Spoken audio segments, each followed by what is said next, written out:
Bonsoir à toutes et à tous, mais merci d'être là chez Caribe ce soir. Donc on est très heureux d'accueillir Brahim Metiba, dont on est plusieurs libraires à avoir énormément apprécié je crois que c'est son premier texte, donc Ma mère et moi, qui est un texte court mais extrêmement intense, que je peux spoiler sans aucun état d'âme parce que le propos n'est pas celui d'un roman à suspense. Ça parle avant tout de la faille, qui est une faille finalement assez ordinaire, qui est dans toutes les familles, dans toutes les communautés culturelles dans le monde, qui est l'espace qu'il peut y avoir entre des parents et des enfants, là entre une mère et un fils, espace normal, mais qui là est rendu beaucoup plus particulier, beaucoup plus spécifique par le fait qu'il y a un enjeu de religion, entre une mère qui est restée musulmane convaincue, un fils qui lui ne l'est plus, une mère qui est traditionnaliste dans sa vision de la société, du monde, de ce que doivent être les rapports entre les gens, les hommes et les femmes, et un fils qui est homosexuel, et puis la distance supplémentaire qui existe au-delà de la question de religion entre la France et l'Algérie, avec le passé qui se glisse là-dedans et la façon dont les gens vivent ou ne vivent pas ce passé. Donc c'est un livre qui est extrêmement intense, qui se propose de tenter de lancer les passerelles au-dessus de cette faille et avec beaucoup de vigueur, de courage, d'essayer de franchir cet abîme en sachant que là c'est peut-être le seul moment où je vais un peu spoiler, que l'échec est un peu annoncé dès le départ, qu'on se doute que ça ne va pas fonctionner, que cet abîme il va rester insurmontable, mais que toute la beauté, toute l'intensité de la chose est de la façon dont on va essayer de le franchir. Et donc notamment avec une spécificité littéraire qui est assez magnifique, qui est de s'appuyer sur le texte d'Albert Cohen, donc le livre de ma mère, pour donner du grain en fait à cette tentative d'établir une relation, de rétablir ou de transformer une relation. Donc c'est un livre sur lequel ensuite je pense qu'il faut se plonger dedans, quoi. C'est pas la peine d'épiloguer énormément, mais il pose beaucoup de questions. Et donc, Brahim, moi j'avais une première question pour toi, c'est quelque chose qui suinte l'authenticité, et après on se fiche des questions d'autofiction et de est-ce que c'est vrai, est-ce que c'est pas vrai, parce qu'on parle quand même d'un univers de création littéraire, mais est-ce que c'est quelque chose qui a été difficile à écrire pour toi? Au début ça a été difficile, je me souviens, j'avais beaucoup de mal à écrire, j'étais ému, rien qu'à l'idée d'écrire certaines scènes. Notamment où ça parle de la mort. Il y a peu de scènes qui parlent de la mort, mais notamment ces scènes-là, elles étaient très très difficiles. Et puis, heureusement d'ailleurs pour moi, j'ai trouvé le moyen de m'en détacher assez tôt dans l'écriture. Et je me souviens, à partir de ce moment-là, j'ai commencé à dire le narrateur. Quand je racontais ce projet-là à mes amis, j'ai commencé à dire le narrateur, voilà, je suis en train d'écrire. Et à partir du moment où j'ai dit le narrateur, je me suis détaché de ce texte et de cette histoire. Et là, j'ai pu réellement écrire sans être ému à chaque phrase, ce qui était assez pénible. Donc, et puis à partir de ce moment-là, non, ce n'était plus difficile. Aujourd'hui, quand les gens le lisent, me disent qu'ils sont émus, mais quand moi je le relis, j'ai pris mes distances en fait. Voilà, c'est arrivé. Heureusement, au début de l'écriture, j'ai pris mes distances et j'ai pu écrire. Ce qui là qu'il a fonctionné de ce point de vue-là, parce qu'il y a aussi un travail justement de dire les choses pour les mettre à distance en passant par un narrateur. Oui. Alors qui rejoint quand même et ça, je dois savoir, pour toi comment ça s'est introduit, parce que un des paradoxes de ce livre, c'est que donc pour tenter de gérer une relation entre une mère musulmane et un fils qui l'a été, ou en tout cas qui a été éduqué dans la région musulmane même s'il ne l'est plus, c'est le fait d'avoir choisi comme support le livre d'un auteur juif dont la situation d'une certaine façon similaire, avec un détachement par rapport à la religion, mais un attachement en tout cas notamment au projet sioniste qui est évidemment central chez Albert Cohen. Et je voulais savoir en fait, alors d'une part, comment Albert Cohen s'est introduit en fait là-dedans, et puis qu'est-ce qu'il signifie pour toi? moi j'ai découvert Albert Cohen par le livre de ma mère, donc il y a quelques années. C'est un livre qui m'a marqué sur le thème de la mort, plus que sur le rapport à la mer. Pour moi, c'est la mort qui est importante dans le livre de ma mère d'Albert Cohen, plus que son rapport à sa mère, puisqu'il écrit après la mort de sa mère, et je me souviens que c'est les moments où il regrette sont des moments qui m'ont bouleversé, et en effet, ça a changé quelque chose dans mon rapport à la vie, en général. Pour le projet Ma mère et moi, je l'ai choisi comme c'est indiqué clairement dans le texte, parce que j'avais deux thèmes que je voulais aborder. C'est le rapport à la religion et le rapport entre musulmans et juifs, et le rapport à la sexualité. Alors c'est vrai que la sexualité n'est pas traitée directement dans le livre de ma mère d'Albert Cohen, mais comme le mariage, parce que culture juive, le mariage est très important, donc c'était facile de glisser du mariage vers la sexualité. Et donc je l'ai choisi pour ces deux raisons. Et dernière raison, et pas des moindres, qui ont fait que le livre de ma mère d'Albert Cohen s'est imposé, c'est que ça intéresse la mère du narrateur dans Ma mère et moi. C'est que la mère du narrateur de mon livre passe son temps à regarder des histoires à la télé.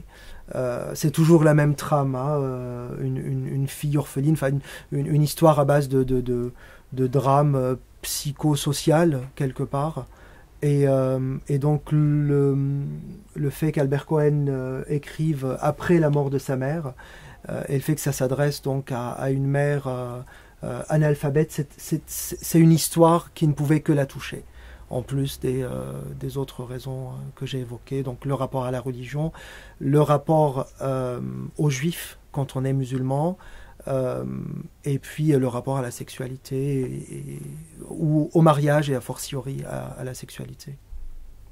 Voilà. Alors, sur cette question, juste une chose. Moi, j'étais très heureux, en fait, de la façon dont tu en parles, parce que moi, en fait, j'aime pas tellement Albert Cohen, pour être tout à fait honnête. Mais voilà, hein, personne n'est parfait, mais j'aime pas beaucoup Albert Cohen. Et j'avais lu le livre de ma mère il y a des années, et j'en avais gardé un souvenir sympathique, mais au fond, sans plus, quoi. Et c'est en lisant Ma mère et moi, je me suis dit que j'avais dû complètement rater ce livre, qu'il y avait vraiment beaucoup plus dedans que dans mon souvenir. Et en fait, c'est vrai. Mais je suis complètement d'accord avec toi, c'est que c'est avant tout un livre sur le regret, en réalité, beaucoup plus que sur la relation mère-fils. Et c'est probablement un des plus beaux livres sur le regret de ne pas avoir dit et fait les choses qu'on aurait pu dire ou faire.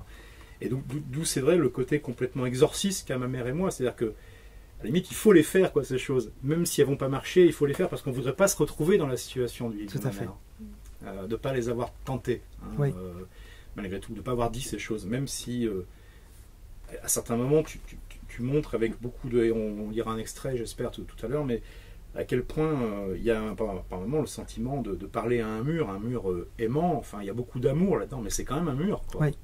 Et qui est sourd comme un pot, quoi. Enfin, même en trouvant des astuces terribles pour arriver à contourner le silence et la conviction, enfin, ça fonctionne pas. Mais il faut le faire.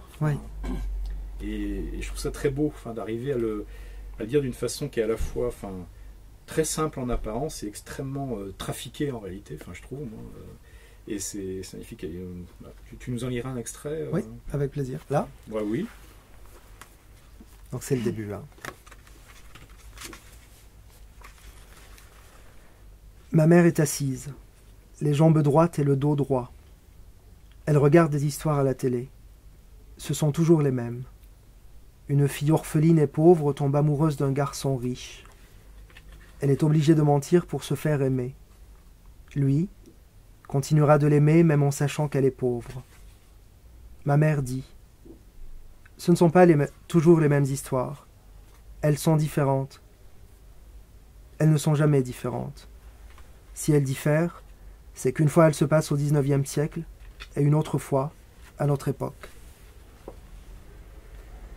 Je vois rarement ma mère. Elle m'appelle régulièrement, nous parlons de cuisine. Je l'appelle régulièrement, nous parlons de cuisine. Je lui demande ce qu'elle regarde à la télé.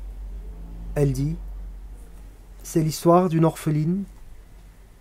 Je connais l'histoire. c'est toujours la même. Parfois j'aimerais entrer dans l'esprit de ma mère pour savoir ce qu'il y a, pour faire sortir ce qu'elle ne dit pas. Mais je crois qu'il n'y a rien d'autre que ce que dit ma mère, c'est-à-dire des recettes de cuisine et l'histoire d'une orpheline qui tombe amoureuse d'un garçon riche qu'il aime quand même. Mon rapport à ma mère est silencieux. Elle est assise, jambes droites et dos droit, et je l'observe. J'attends qu'elle parle, mais elle ne dit rien.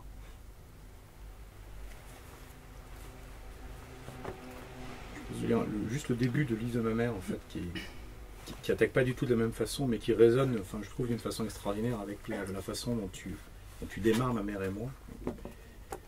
Chaque homme est seul, et tous se fichent de tous, et nos douleurs sont une île déserte. Ce n'est pas une raison pour ne pas se consoler ce soir dans les bruits finissants de la rue, se consoler ce soir avec des mots. Oh, le pauvre perdu qui devant sa table se console avec des mots, devant sa table et le téléphone décroché, car il a peur du dehors, et le soir, si le téléphone est décroché, il se sent tout roi et défendu contre les méchants du dehors, si vite méchants, méchants pour rien. Quel étrange petit bonheur, triste et boitillant, mais doux comme un péché ou une boisson clandestine. Quel bonheur tout de même d'écrire en ce moment, seul dans mon royaume et loin des salauds. Qui sont les salauds? Ce n'est pas moi qui vous le dirai. Je ne veux pas d'histoire avec les gens du dehors. Je ne veux pas qu'on vienne troubler ma fausse paix et m'empêcher d'écrire quelques pages par dizaines ou centaines, selon que ce cœur de moi qui est mon destin décidera. J'ai résolu notamment de dire à tous les peintres qu'ils ont du génie, sans ça ils vous mordent. Et d'une manière générale, je dis à chacun que chacun est charmant.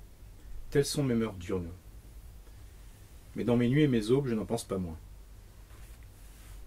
Il y a un appel dans les deux cas, non? Il y a quelque chose de... Dans ces deux débuts-là, il y a un appel à l'autre. Alors Albert Cohen appelle l'écriture, appelle les mots. Une fois, il commence à, pour ceux qui n'ont pas lu, il commence à écrire après la mort de sa mère, et c'est ça, il croit en le pouvoir des mots. Et le narrateur de Ma mère et moi, il va chercher sa mère, il commence par cet appel-là à sa mère. Je pense ce qui est très différent, c'est l'utilisation du langage. Parce que lui, il est dans un langage, son langage à lui. Et là, il y a une tentative de... Parce qu'il y a l'écart culturel aussi, entre la mère et le narrateur. Et il y a une tentative de mettre le langage à un niveau qui soit extrêmement dépouillé, simple, et de combler le gouffre par des mots aussi. Oui. C'est une des choses que j'ai trouvées aussi très belle.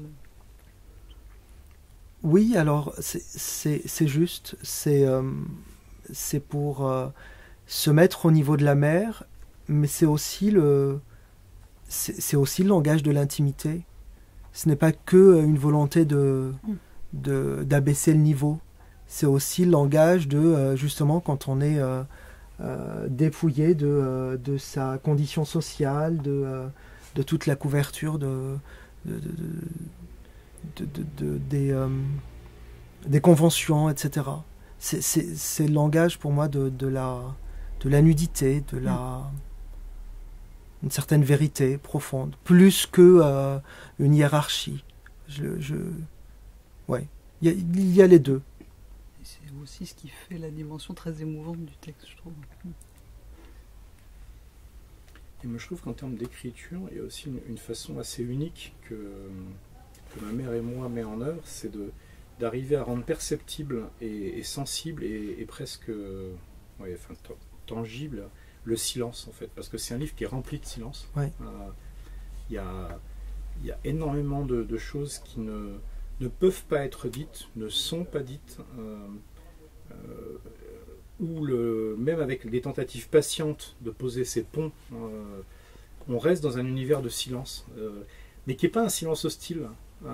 Il n'y a pas d'hostilité dans ce silence. C'est pas chacun sur ses positions. C'est un fait de la vie, quoi. Et je trouve que c'est pas facile de rendre compte par l'écriture du silence, quoi. Et je trouve ça assez miraculeux, de réussir par des mots à parler de l'absence de mots, justement. Je sais pas si je suis très clair, mais si, c'est très clair. Moi, ça m'a vraiment frappé, parce que après, je pense que tu sais, comme je le disais au début, même quand il ne s'agit pas d'un gouffre aussi béant que celui qui est ouvert par ce texte, dans toutes les familles, il y a des failles, des choses qu'on ne peut pas songer. Et ce silence, il existe. C'est une expérience qui est très dure à rendre. Et je trouve, Voilà, moi je suis très admiratif de cette manière d'avoir trouvé les mots pour dire le silence qui n'est pas un silence guerrier, mais qui est un silence simplement qui est là et avec lequel il faut faire avec. Quoi.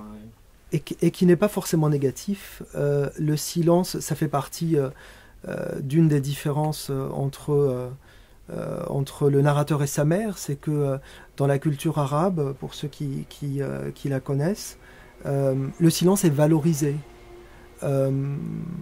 Le narrateur s'est éloigné de cette culture-là, qui est sa culture d'origine, et en effet, pour lui, le silence est perçu de façon négative, c'est-à-dire c'est un avant-langage, il faut le combler. Le silence, c'est pas une chose en soi, mais c'est une avant-chose. Et alors que pour la mère, elle vit très bien avec le silence. Le silence n'est pas perçu de façon négative pour elle. Au contraire, il fait partie des choses. Et il ne faut pas le combler, il faut le laisser. Donc voilà, le silence, dans cette histoire-là, il n'est pas que négatif. Il n'est pas que avant-langage ou non-langage. C'est une chose en soi. Pour la mère, en tout cas. Et tu fais bien passer cette difficulté qu'il y a pour le narrateur à apprécier cette dimension-là. Oui. Lui, ça le met très vite, assez logiquement, enfin, comme dans une civilisation très occidentalisée, oui. Alors, même sans aller dans une dimension juive en plus, où là, justement, le fait de combler le silence prend un autre rôle culturel. Mais c'est vrai que même dans une civilisation occidentale, disons, à racines chrétiennes, il y a une peur du silence, oui. C'est vrai. Hein, et tu le montres très bien subtilement, cette dimension entre l'inquiétude qu'il y a chez le narrateur, alors qu'on sent que pour la mère, c'est à la force de l'évidence. Effectivement, ce silence n'est pas un silence menaçant, oui. Alors qu'il l'est pour le narrateur. Oui, tout à fait. Et je trouve que c'est beau d'arriver à faire sentir ça. Alors moi, j'ai une question.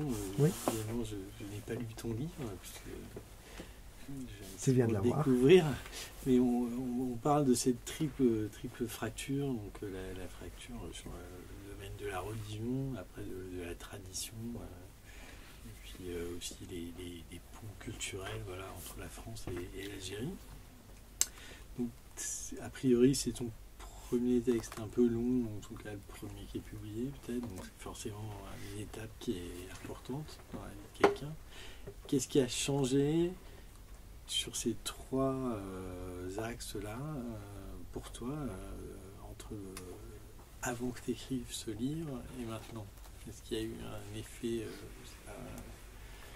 d'apaisement ou Je suis très heureux de l'accueil que reçoit ma mère et moi. C'est un très très bel accueil de la part des libraires, en termes de vente et en termes de critique aussi. Donc ça me rend heureux. Ça a généré une crise plus ou moins importante au sein de ma famille.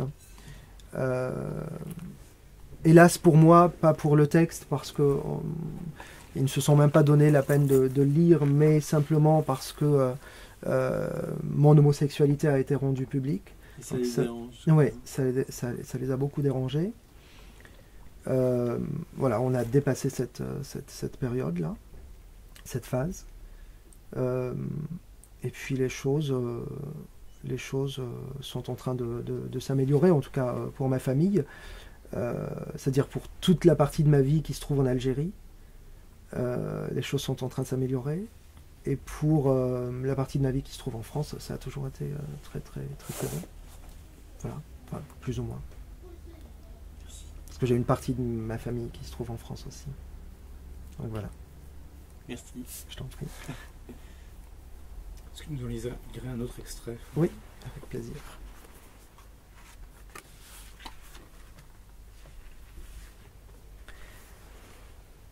Ma mère ne comprend pas ce que je fais, mes études, mon travail. Elle dit, tous ces livres, tu les as lus?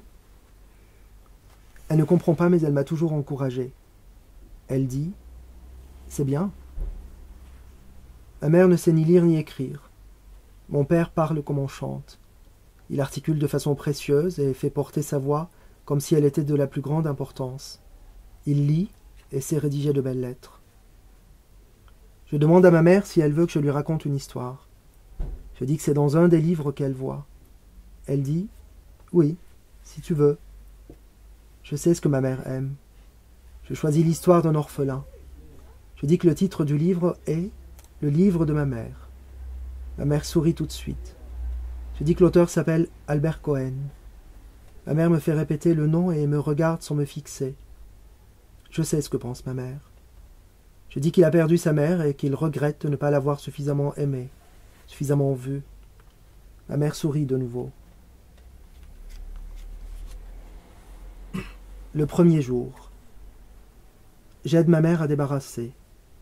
Dans la cuisine, je la regarde laver les assiettes. Je lui demande si elle veut que je prépare une tisane. Elle dit « Non ». Je m'installe avec ma mère sur le canapé. Elle installe ses pieds sur mes genoux. Ma mère me regarde caresser la couverture du livre. Je dis que l'histoire commence avec l'auteur, assis à son bureau. Il parle à sa plume pour lui demander du réconfort, car il vient de perdre sa mère. Ma mère me regarde. Je dis que ce n'est pas vrai, que c'est une façon de parler, que l'auteur croit simplement que les mots ont le pouvoir de le guérir de sa douleur. Ma mère dit « Rien ne remplace une mère ». Je dis que c'est aussi ce que l'auteur dit. Ma mère veut que je continue. Elle demande qui sont les filles de Jérusalem. Je dis que je ne sais pas, mais que ça semble être une référence aux origines de l'auteur. Ma mère me regarde. Je dis « Il est juif ».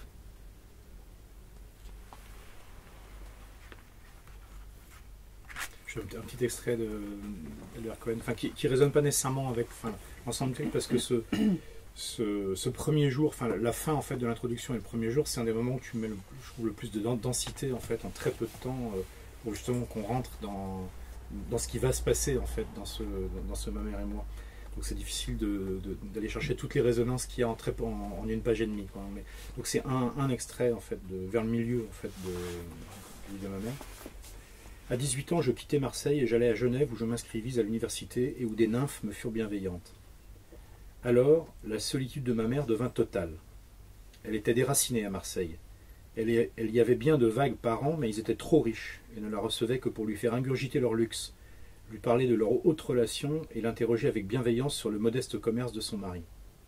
Elle s'était abstenue au bout de quelques visites.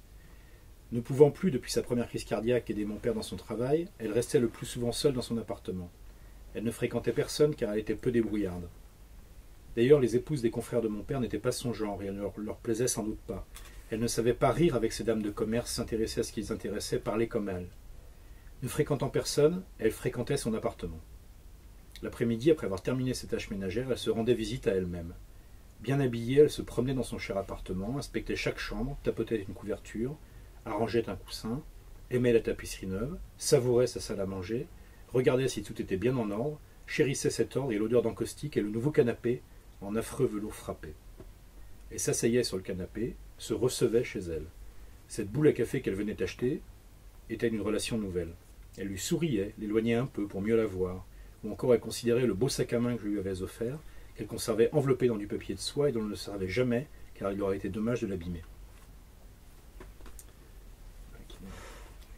Création d'un monde intérieur aussi, effectivement. Oui, c'est l'isolement, en fait, même si ce n'est pas un écho direct, ça raconte l'isolement. La mère du narrateur de Ma mère et moi est isolée parce qu'elle est analphabète, forcément ça isole. Et là, elle est isolée socialement, la mère d'Albert Cohen. Et elle est obligée d'avoir recours à tout un tas de choses, d'artifices pour finalement se sentir moins seule. Hein. Il y a tout un travail autour chez Albert Cohen et chez Brahim Metiba pour le travail d'artifice, enfin vraiment de construction de ce qui sert à combler l'isolement et le vide également.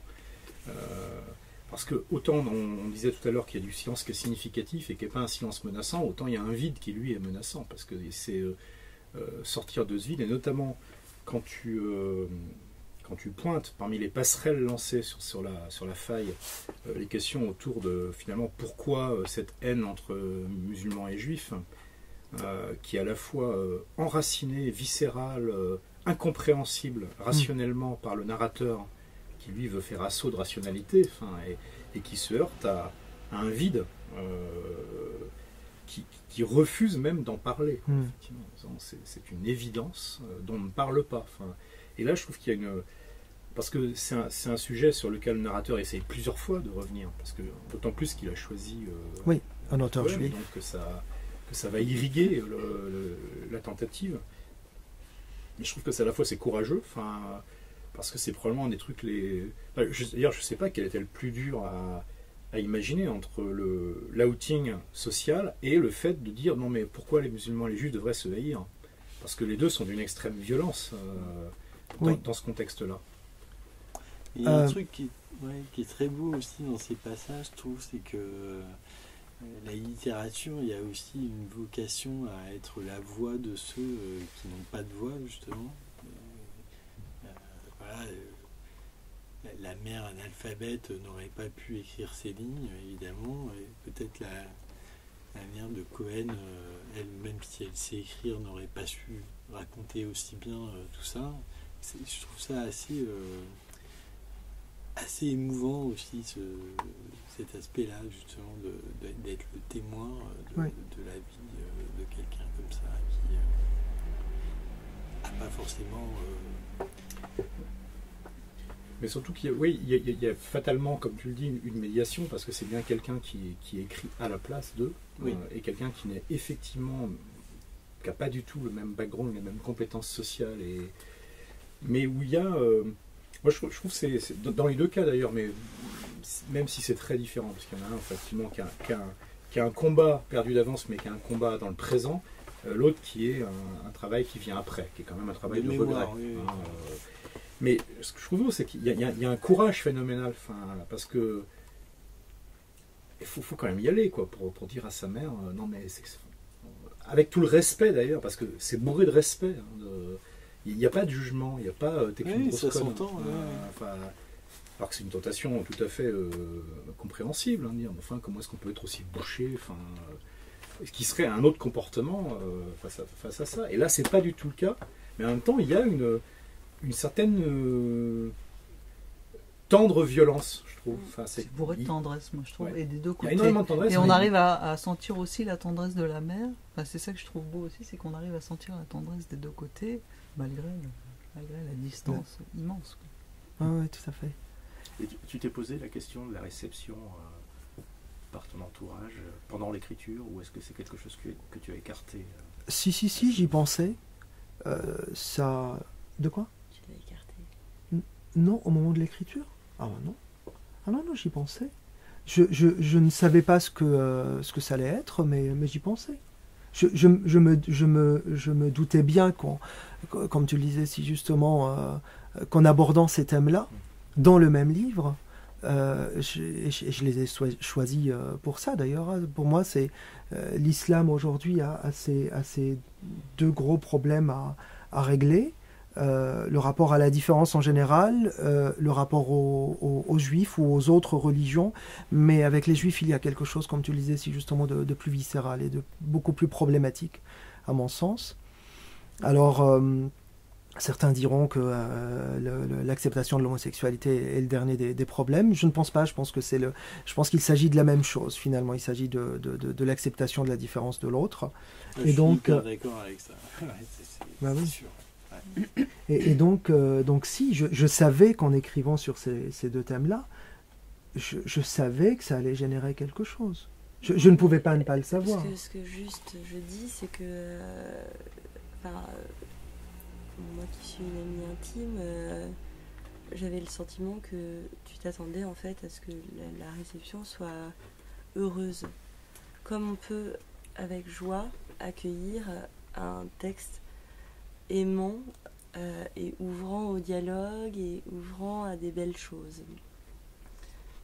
Là, la réception a été beaucoup plus compliquée que ça.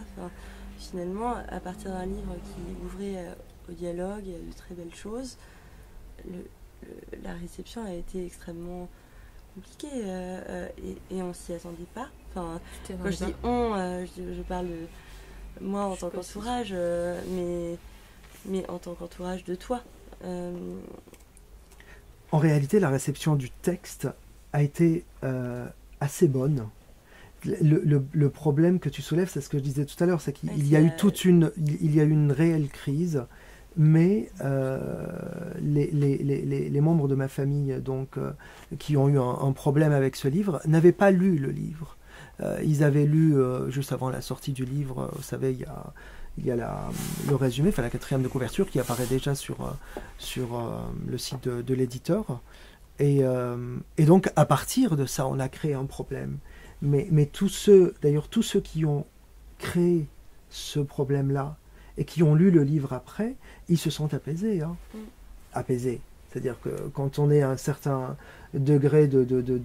Oui, et puis quand on se focalise sur un mot-clé d'une 4e de couve, on a beau lire et lire, on reste focalisé, même si on amenuise un petit peu son jugement, mais bon, on s'y attendait pas.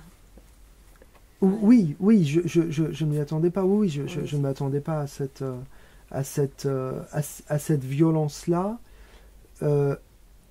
mais je savais qu'en abordant... C'est-à-dire que cette violence-là, elle n'est pas due à la lecture, mais je savais néanmoins que, à la lecture du texte, je savais néanmoins que ça allait susciter quelque chose. Je ne m'attendais pas... J'ai tout fait pour avoir un traitement doux.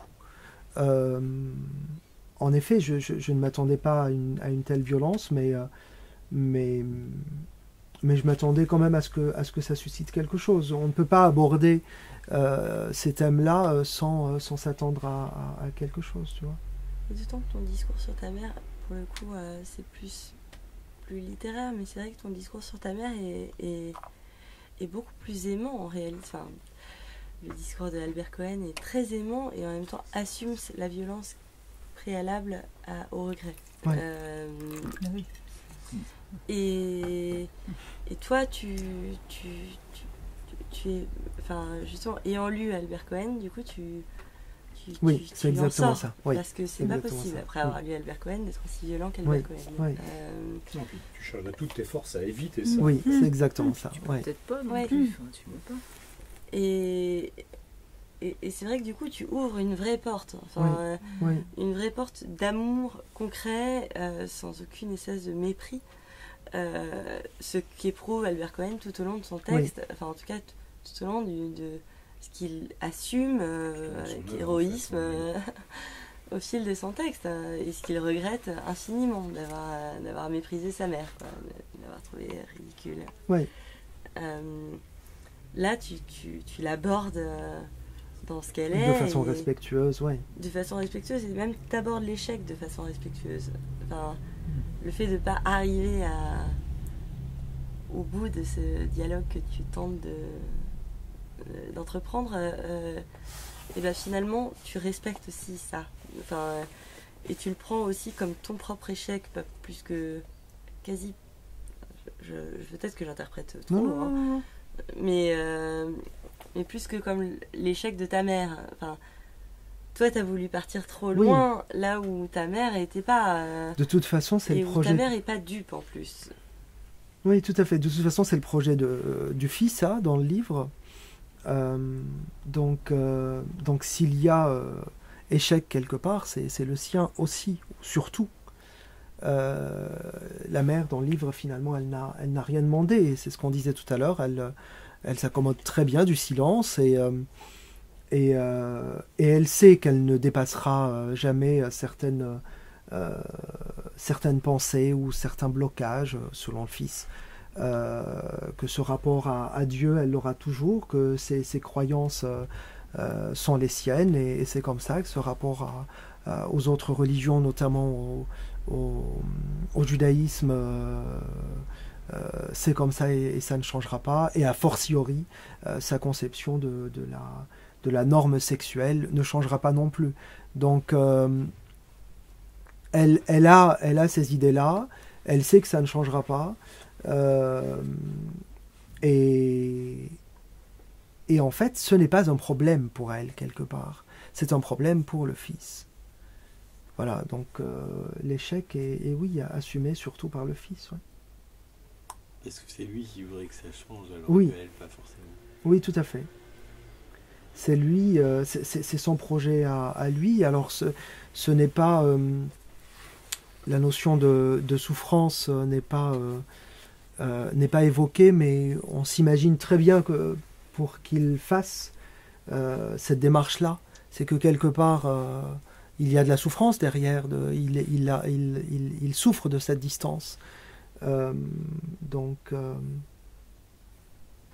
en tout cas, lui, ça si on ça peut fait se demander, souffrir. oui, la nature, cette souffrance, parce qu'il y a une part qui est, il y a une part qui évidemment qui est dans l'affection et dans l'amour, mais il y a une part aussi qui est un peu dans ce qui le heurte, je dirais, intellectuellement. Enfin, Oui. c'est aussi tout ce qui lui en hurle quand même sa rationalité extrêmement développée, quoi. Il y a ça aussi qui le fait souffrir. Il y a la part d'insulte à la rationalité, hein, Oui.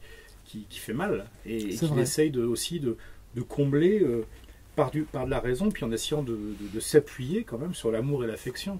C'est vrai. Enfin, moi, c'est l'impression que ça me donnait, c'est que la souffrance, elle n'est pas que dans la relation justement familiale, elle est aussi elle est plus forte, hein, d'une certaine façon, parce que sinon, le fait d'aller chercher l'aspect emblématique de la relation islam-judaïsme est une provocation, enfin, de ce point de vue-là, au niveau de la cellule familiale. Oui, mais là où la souffrance affective est pour moi plus importante que la souffrance intellectuelle, c'est-à-dire le fait de ne pas être compris par sa mère, etc. Elle est justement dans le ton qu'il utilise. Parce que finalement, il pourrait, donc c'est sur 23 jours pour ceux qui n'ont pas lu le livre, hein, ça dure 23 jours. Il aurait pu claquer la porte au bout du 3e jour. Il aurait pu utiliser un autre ton, beaucoup plus agressif. C'est là où je pense que la souffrance affective est plus importante quand même que la souffrance intellectuelle. Et j'ai choisi de mettre ce dialogue entre une mère et son fils, justement pour rendre compte de cette complexité-là, parce que j'aurais pu le faire parler à un ami, le narrateur. J'aurais pu le faire parler à un ami, finalement, si ce n'était qu'un débat d'idées. Voilà, j'aurais pu le faire parler à un ami et ça aurait été autre chose. Mais je trouve ça beaucoup plus complexe et beaucoup plus peut-être révélateur de ce qu'est réellement une relation entre deux êtres. Non, et puis tu l'as inscrit justement dans des trucs tellement forts et tellement intimes que tu évites tout écueil de justement d'être dans les dissertations opposées, dans l'essai, qui là pour le coup devient un truc, on a déjà d'abord écrit 400 fois et puis en plus qui est vain, quoi. Alors que là, la vanité elle-même prend un sens. Ouais. Enfin, c'est ça que je trouve. Et l'utilisation du il dit, elle dit, il y a plusieurs choses qui sont induites par ça. La première, c'est cet effet de distanciation et de grande pudeur où finalement le il dit, c'est une forme d'introduction. Et c'est aussi une manière de dire qu'il n'y a pas de dialogue, justement, parce que c'est pas des gens qui se répondent, c'est il dit, elle dit, et finalement les deux prises de parole sont un peu parallèles.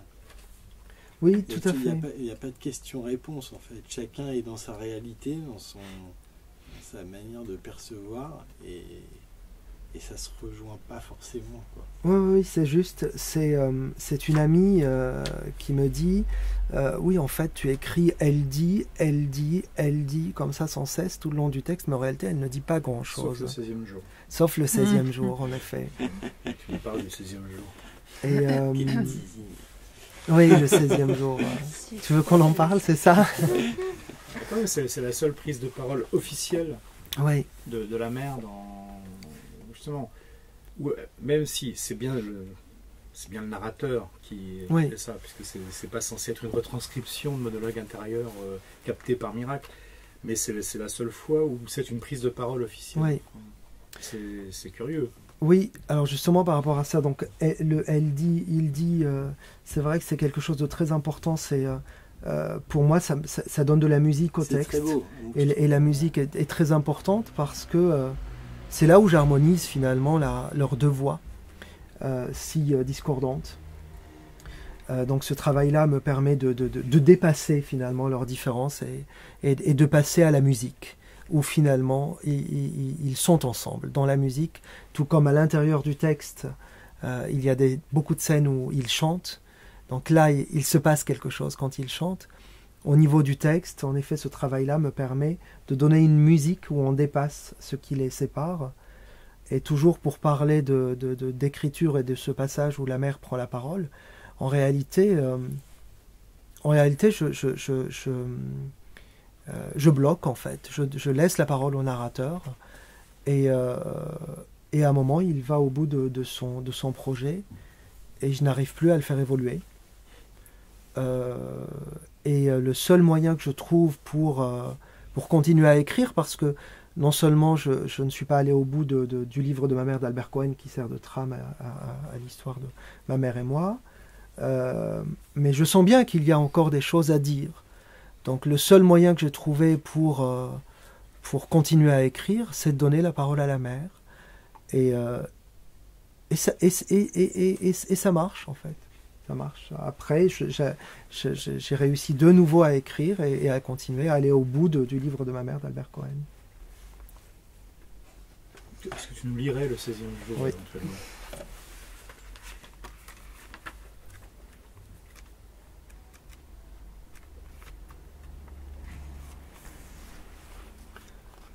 Le 16e jour.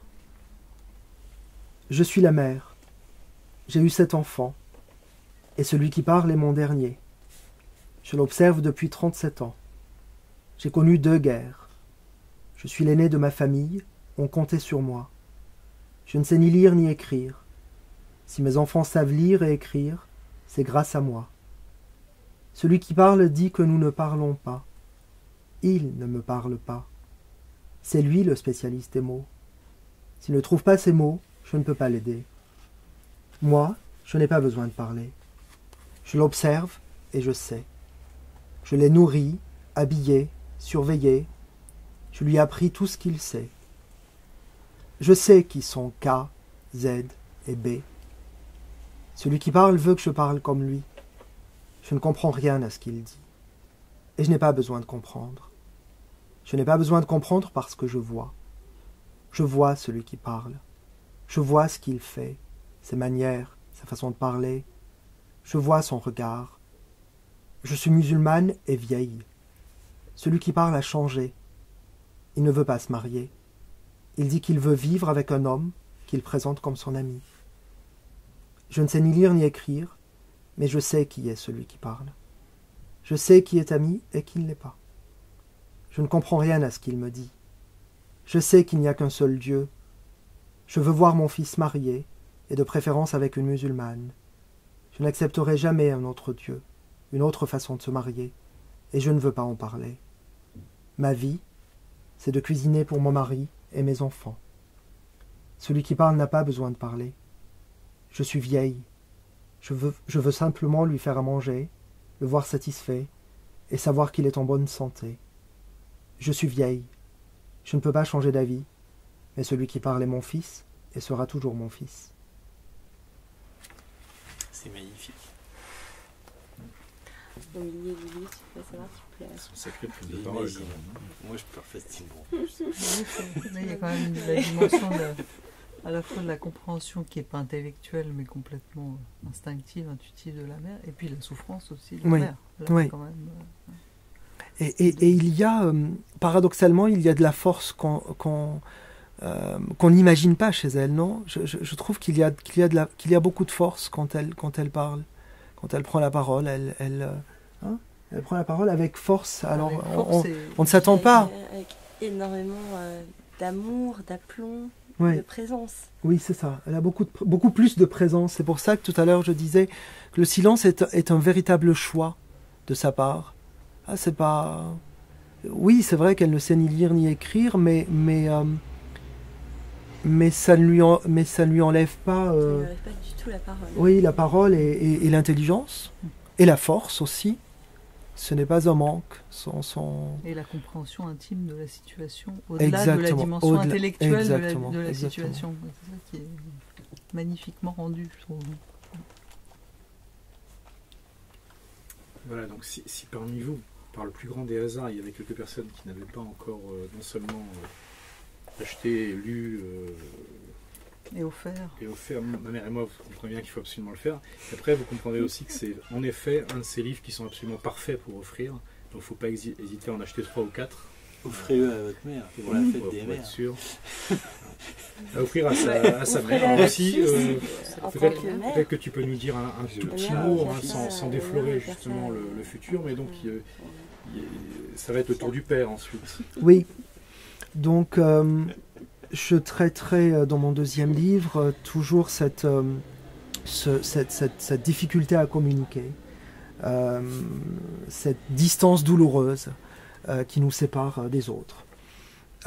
Donc là, j'applique ces thèmes-là à ma relation à mon père. Donc mon père mon père habite en Algérie avec ma mère. Il est passé me voir il y a quelques temps. On discute pratiquement jamais, voire jamais. Et donc là, il repart en Algérie. Et moi, je rentre chez moi et je trouve sur la table un mot où il dit « Je n'ai pas eu le temps de bavarder avec toi, je te laisse ce ticket de métro, ton père. » Alors il y a deux choses étonnantes dans ce mot. C'est la notion de bavardage. C'est juste incroyable qu'il l'ait utilisé. Donc on discute jamais, donc pour bavarder encore moins. Et surtout le lien entre le bavardage et le ticket de métro. Donc je me demande quoi faire. Déjà, je me demande ce que ça signifie, déjà. Et puis, quoi faire avec ce mot et avec ce ticket de métro. De toute façon, un ticket de métro ne peut être utilisé que pour prendre le métro ou le bus, en tout cas le transport, à Paris. Et pour le bavardage, j'essaie donc j'essaie de créer quelque chose, en fait, avec ça. J'essaie d'être imaginatif, tout comme dans Ma mère et moi, j'essaie de trouver un moyen de me rapprocher de ma mère, à travers le livre de ma mère d'Albert Cohen. Là, de toute façon, les moyens sont réduits, et en même temps, ça peut laisser la place à beaucoup d'imagination. Donc, j'utilise ce ticket de métro pour la seule utilisation pour laquelle il est créé, c'est-à-dire pour faire un tour dans Paris. Et ce tour-là me permet de faire remonter des souvenirs et de ma relation à mon père et de parler de tout ce qui m'anime, de mon pays d'origine, de l'Algérie, de tout ce que j'observe pendant ce parcours en bus, d'analyser la relation et de voir comment on fait quand la distance est irréductible, comment on fait quand on ne peut pas discuter, comment on fait quand la distance est trop grande. Voilà. Pardon de spoiler, mais parce que moi je l'ai lu. Je peux vous dire que c'est formidable. Moi je le préfère encore à Ma mère et moi. Ce n'est que mon opinion, mais c'est aussi sur ta relation à ta ville d'adoption, sur une relation complète à ta ville d'adoption, où tu l'abordes aussi bien depuis un pan du bus où tu pars d'un lieu populaire jusqu'à un autre pan où tu arrives dans un lieu qui est plutôt chic, et où à chaque fois tu découvres, c'est même pas que tu découvres d'ailleurs, tu te découvres en fait une relation avec chaque lieu, et une relation où tu es tout à fait à l'aise, mais mais qui te pose à chaque fois une question sur autre chose. Oui. C'est vraiment un itinéraire de bus dans Paris, d'un lieu populaire à un lieu... Oui. Enfin, au-delà même de... Oui. Du point de départ, qui est cette question. Oui. Il y a cette question qui revient, mais il y a aussi un itinéraire de bus, et il y a un itinéraire, enfin, je sais pas, quand on a fait que 5 brasses dans la mer, on sait qu'on réfléchit déjà à 5 trucs différents. Ouais. Et donc là, il y a tout ce qui se passe lors d'un itinéraire, et c'est franchement extraordinaire. Et ça, on aura donc la joie de le découvrir à l'automne prochain. En octobre. En octobre. Ouais. C'est un peu vache parce qu'il faut quand même attendre assez longtemps. C'est ça, c'est le problème. Désolé. Mais il faut du coup lire beaucoup, ma mère et moi avant.